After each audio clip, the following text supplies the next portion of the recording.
100व्या संमेलनाच्या निमित्ताने आम्ही 3 महत्वाचे प्रकल्प हातामध्ये घेतलेले आहेत.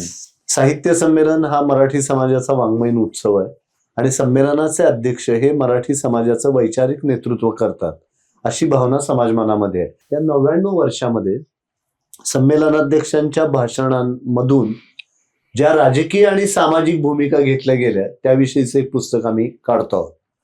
100 कारण काय काळाच्या वेगवेगळ्या टप्प्यावर म्हणजे सावरकरांनी सुद्धा सांगितलं लेखण्या मोडा आणि बंदूक हातामध्ये घ्या आणि राजा तू चुकतोयस असं सुद्धा बडोद्याला लक्ष्मीकांत देशमुखांनी सांगितलं. तर या ज्या काही राजकीय आणि सामाजिक भूमिका संमेलनाध्यक्षांनी घेतल्या तर ते एक पुस्तक आपण करतो.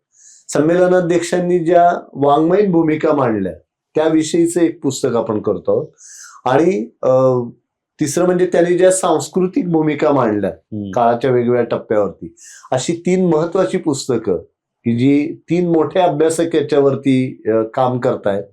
तर अशी 3 पुस्तकं ही 100व्या संमेलनाच्या निमित्ताने महामंडळाच्या वतीनं आपण प्रकाशित करतो आहोत आणि त्यातून मग अध्यक्षांनी भूमिका घेतली की नाही त्याचं सुद्धा एक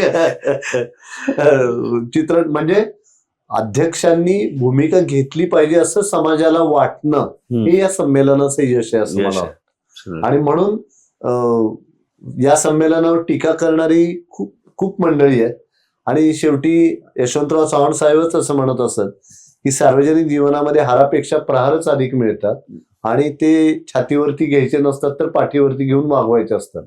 या संमेलना इतकी टीका अन्य कुठल्याही संमेलनावर झाली नाही पण या संमेलना इतकी चर्चाही कुठल्या संमेलनाची होत नाही हे देखील वैशिष्ट्य आहे. आणि या संमेलनावर टीका करणाऱ्यांना अजूनही पर्यायी आदर्श संमेलन उभं करता आलेलं नाही.